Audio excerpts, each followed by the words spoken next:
Each year, more than 15 billion trees are cut down.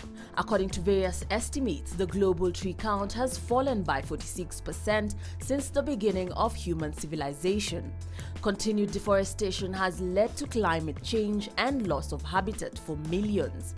In Kenya, the forest cover is less than 2.5%. Various methods have been used with varying degrees of success in combating this issue.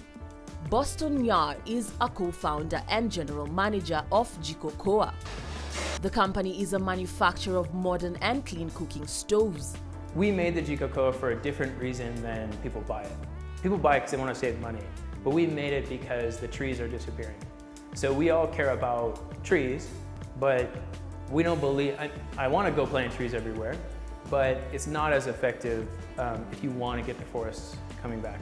The best thing you can do is reduce the amount that people are using, and you can't go force everybody to use less charcoal. You can only do it by offering a good product, by making something that people really want to use. It makes their life easier. So what we did is we took a spin on saving trees, and we said, what's the most commercial, scalable way to save trees, right? Let's make a product that everybody's gonna go, they're gonna go in the supermarket and go pick one up, and they're gonna save 60% of their charcoal.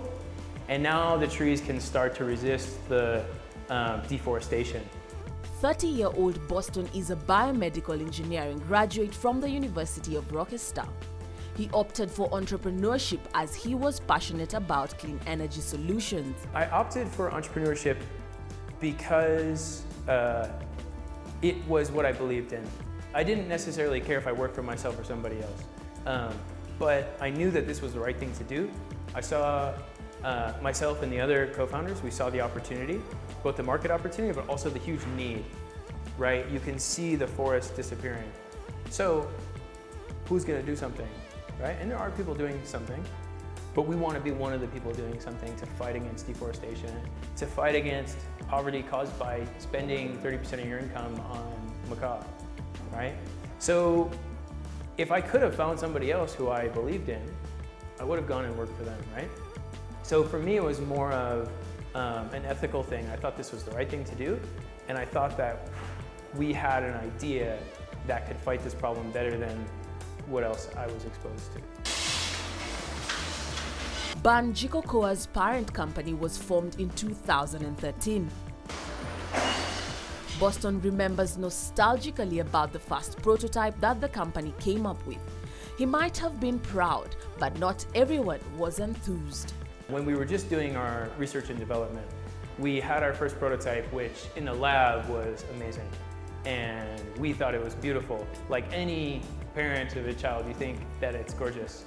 But then we took it into to see potential customers and into some focus groups and mostly Kenyan women. And they were like, what's that thing? They thought that it was maybe like a spaceship, or like it just looked weird. But to us it looked cool, but we're not buying the product. So what we learned there is that you've got to center your products deep in Kenyan families' homes. They were not disheartened. Instead, the team went back to the drawing board. So we went through 2.5 years of work to develop the product into the place where it was a very in-demand product. And once we did a focus group and everybody said, no, let me buy that right here today. And we said, no, we only have one prototype. I can't sell you the one prototype. That day we knew that we were ready to go, right? And so that was the first JIKO KOA. After 2.5 years of work, and we launched our factory in Nairobi in August 2013 to do that. While an ordinary traditional JIKO costs 300 Kenya shillings, a JIKO KOA costs 3,990 Kenya shillings. However, as Boston explains, implementing the feedback the company gets from its clients is what sets the company apart. The thing that makes JIKO KOA unique and different is all of the work that we put in 2.5 years before launching JIKO KOA G1, and then the 3 years since improving from G1 to G3. We're really focusing on consumer experience. We want it to be fast to light, easy to use, cooks your ugali perfectly, cooks your githeri perfectly, no smoke, right? Easy to remove the ash. So there's an easy to remove ashtray. So when you're finished cooking, you don't have to turn your JIKO upside down and shake it with the ash coming everywhere. You just take the ashtray out, go outside, dump it out. And so we're focused on making people's experiences more comfortable, better, easier. And that's why the JIKO KOA is so popular. According to a 2013 Kenya Fuel study, 87% of Kenyans use solid fuel as their primary fuel source for cooking, while 5% utilize kerosene as a primary fuel. One of the biggest challenges that we face with the JIKO KOA is we have a JIKO that's, right now it's $39.90. And you're talking about the comparison with 300 shillings, 500 shillings, maybe 250, right? And so, okay, now I can go buy a normal JIKO, ceramic JIKO, for 250, 300. Why should I go pay 10 times the amount for your JIKO, right? And there's a lot of risk you have to take as a consumer to invest and try in this new technology, because what happens if it doesn't work, like we say? In order to increase awareness of its products, the enterprise has come up with a unique way of getting the product in people's kitchens. We've done some other things to help consumers with that upfront risk, right? Whether it be options for microcredit, so you don't have to come pay 3,990 shillings on day one. You can take your risk and spread it out over 6 months or 9 months or a year. We've also introduced a 14-day money-back guarantee. So you buy the JIKO KOA, you can take that risk on day one, and if you take it home on day two and you don't like it, right, we say it's going to save 60% of your charcoal, but you find that it doesn't save anything. Now, you can call us, we'll pay for the shipping, send it back to us, and we send your money back in peso. No questions asked within 14 days. So we're trying to provide opportunity for people to avoid that risk up front. Secondly is just awareness.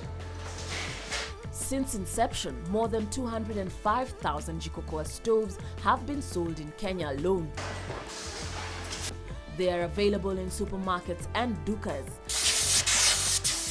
Appointed agents also help in distributing the JIKOs.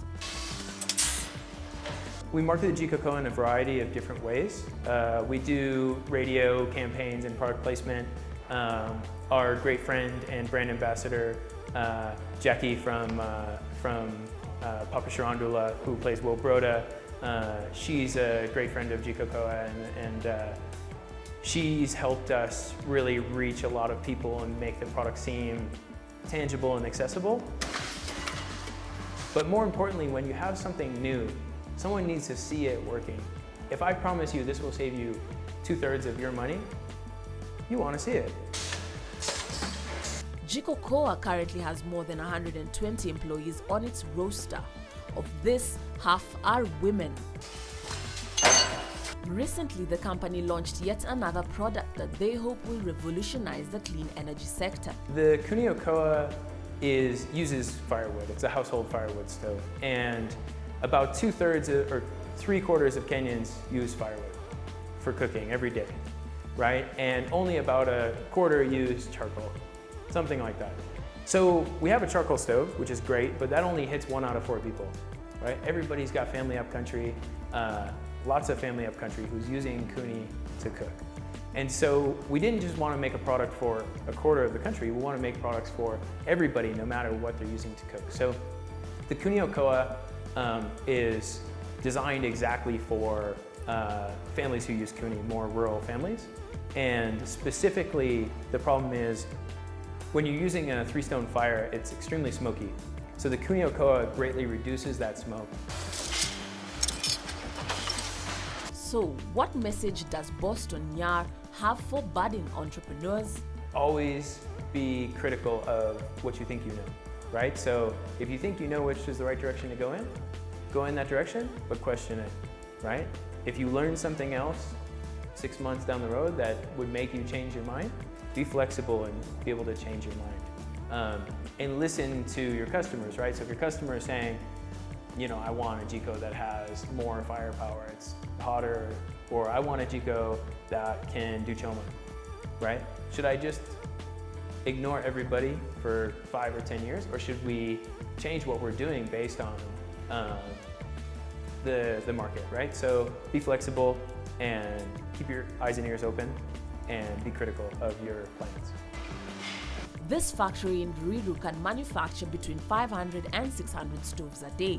Nevertheless, if the need arises, they can scale up production to 1,500 JIKOs. While the invention of JIKO KOA and KUNIO KOA might have earned Boston and the company countless awards, he insists that it is the validation from clients that keeps him going every day. The awards that we've won are validation, but to me, it's almost like stroking your ego. It's not that important at the end of the day. The important thing for us is we go walk into someone's home who's a JIKO KOA customer and they love the product and it's making their life easier. We want validation from someone who's using the stove, from a Kenyan mother of 3 or 5.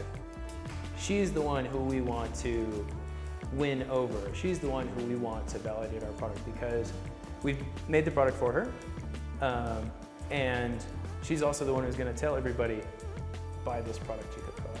So I find more contentment when I go speak with, Mary Wanjiku in Embu, right? And she says, oh my God, I've saved, 300 bob this week, and I love the product. I've recommended it to my 2 sisters.